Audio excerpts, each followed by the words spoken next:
It was September the 12th, and my brother and I could hardly wait to slide the old John boat down the steep bank and into the river, because the river was in perfect condition for catching bass, and that's what we were here to do. And to start our day out even better, my brother caught a bass the very first cast.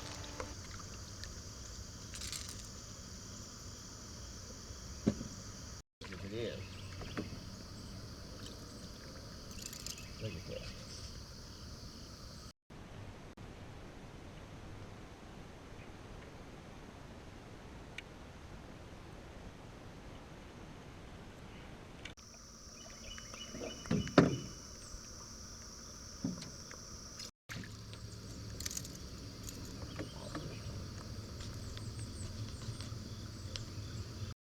He may be 10 inches long.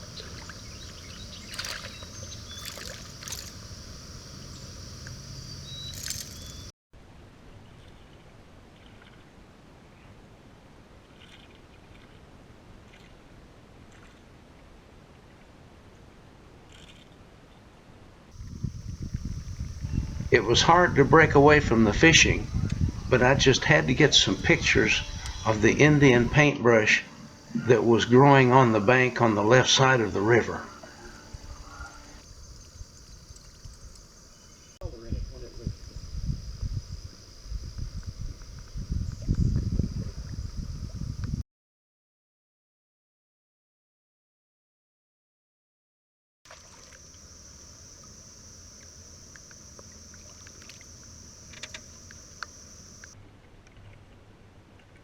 Shoot, he got him. Had a good fish on there. Crankbait.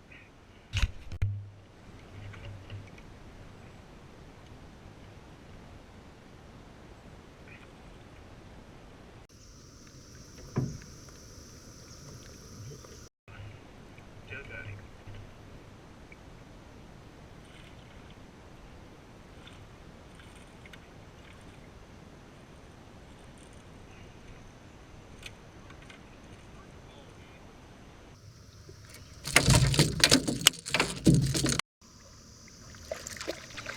The depth of the water and the speed of the current type of cover you have changes almost constantly as you float down these rivers. That's why you see my brother and I using so many different types of lures as we move along. Just made a lot of noise when he hit.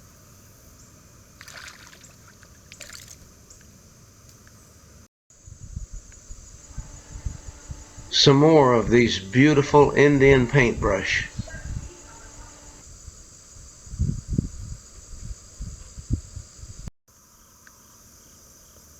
If I do it, it won't be much.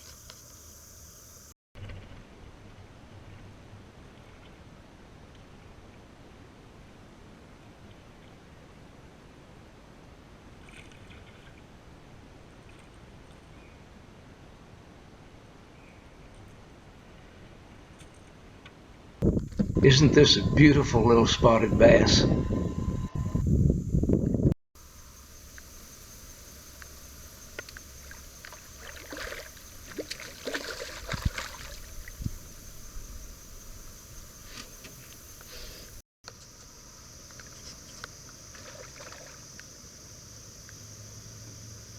Just turn it loose. We've already caught all three species of black bass that live in the state of Missouri: the largemouth, the smallmouth, and the spotted or Kentucky bass. That's another reason why we change lures so often, because each one of these types of bass like different lures.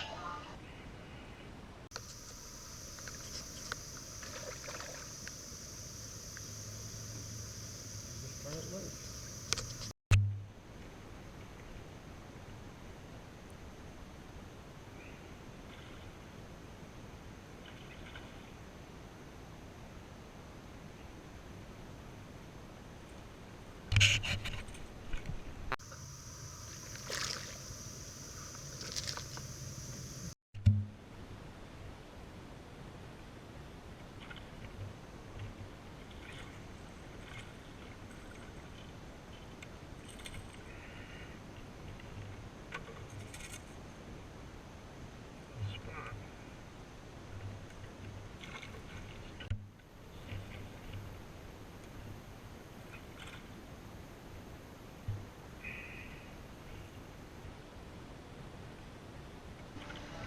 Some people viewing my videos may wonder why my brother and I use so many crankbaits and buzzbaits and jerkbait type topwater lures as we fish down the rivers. We like to use plastic worms and jigs and some of those types of lures also. But when you take a float trip, you are constrained by the time it takes to take the float. We usually go down the river from 4 to 10 miles, and this doesn't leave time for techniques that require a boat to be in a relatively stationary position in order to fish them. So that's why we use these types of lures. Another reason is that I simply love using crankbaits. I use them a lot of times when I'm sure that other methods of fishing would probably be better.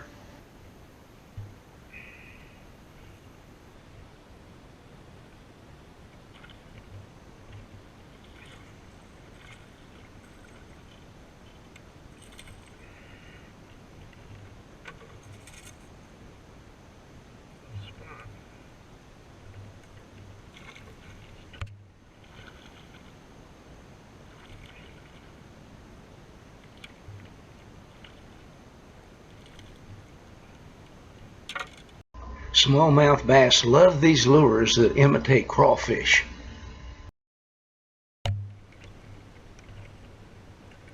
Shoot, he got him.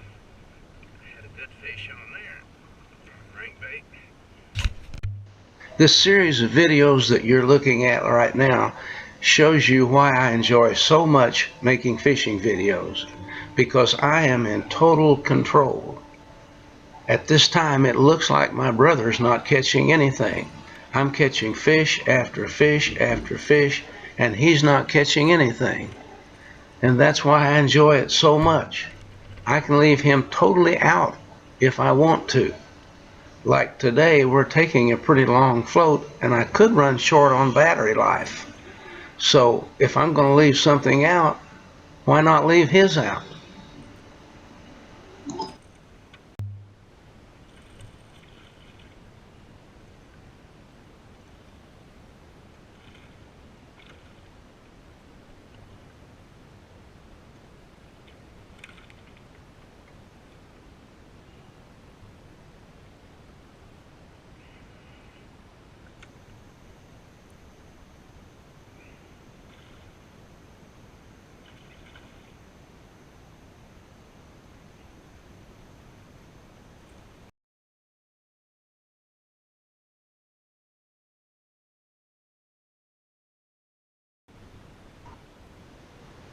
It looks like in these videos that I'm catching a fish every cast, but I can assure you that I'm not. What you're seeing is about 9 hours worth of bass fishing compressed into a little over 20 minutes of video. This float trip was almost 10 miles long.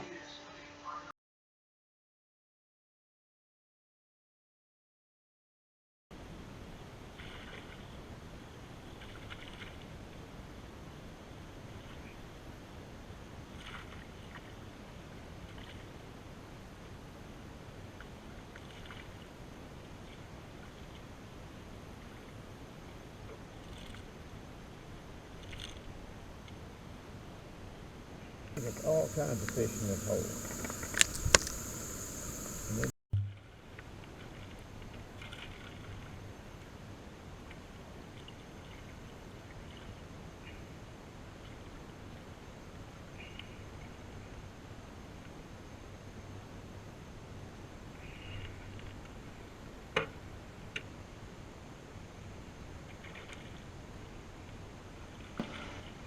I'll bet you guys are all wondering whether or not my brother's ever going to catch another fish. But I guess we'll go ahead and let him back into the act.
Part of the reason I love fishing these rivers so much is that they are ever changing. Every time you go around a bend, the water may get deeper or shallower or slower or faster. The bottom may be rocky. There may be logs there. It's a continuous thing. You have to change your tactics every few yards down the river. It adds excitement to the trip, keeps it from getting boring, and I never get tired of it. Another thing that makes float fishing so exciting is the commitment that you have to make to it. Once you launch that boat, you can't stop because it's 8 or 10 miles before you can stop.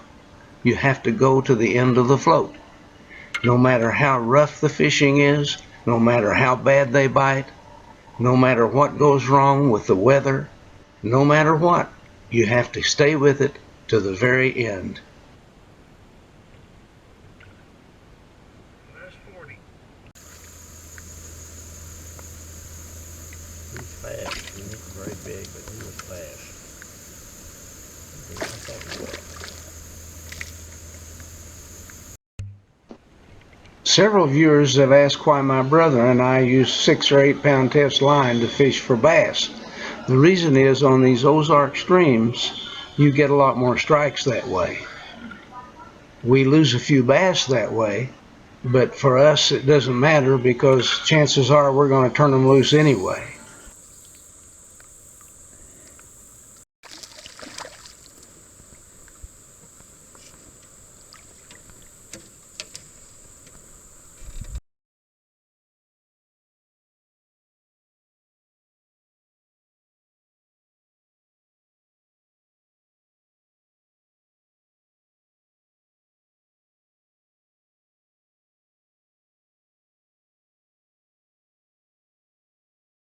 Everything that there is to hook, I think.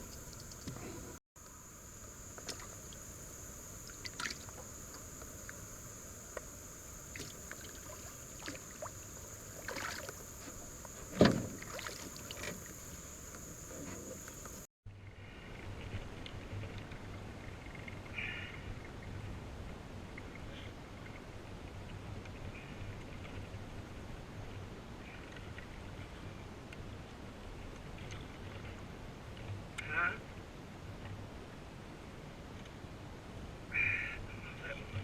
Measure or not, that's 52.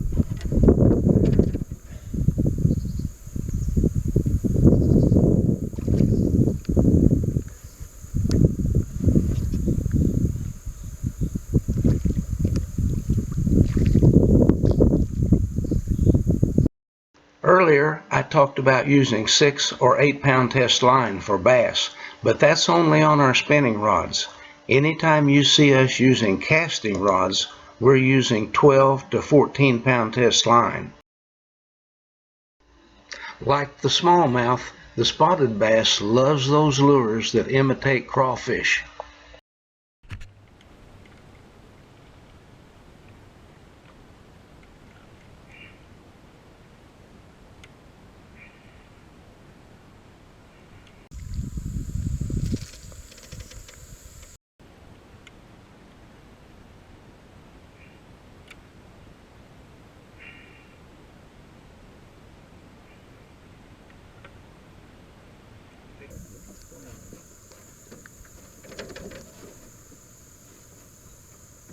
This is going to be a little fast one.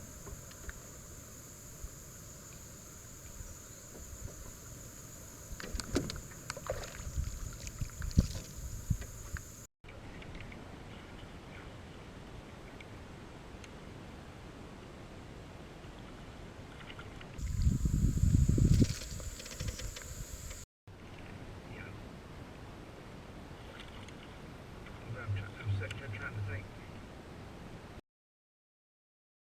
Usually as we fish down these rivers, we have to kind of work at it, try to find something that works so we can catch them. But today we didn't have to do that because everything worked. And that certainly doesn't happen every time you go.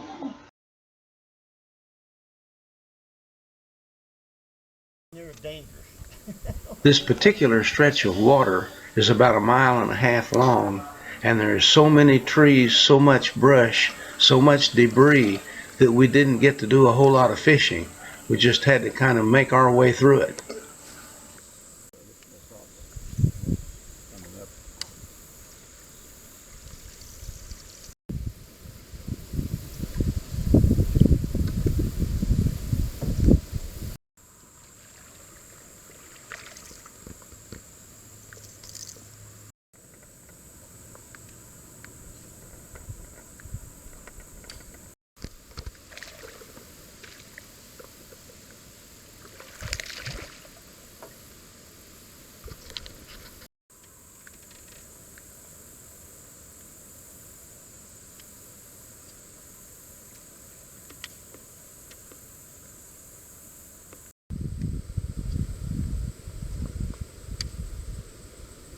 Wouldn't get off.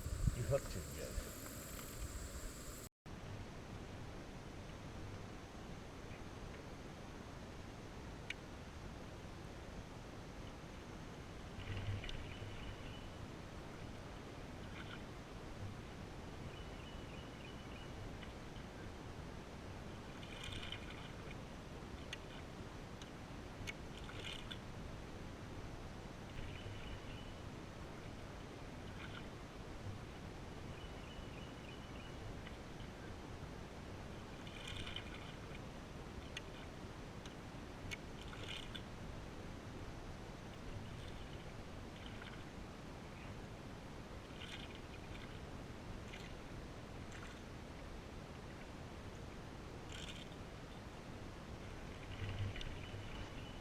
I guess you've noticed that I'm leaving my brother out again.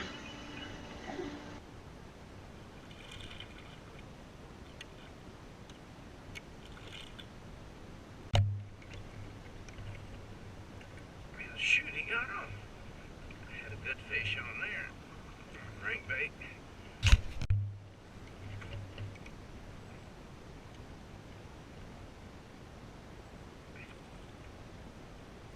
Still got him.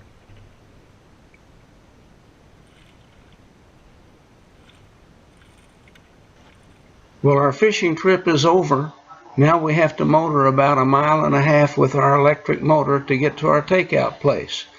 But thanks for coming along, because you've got to see one of our better days.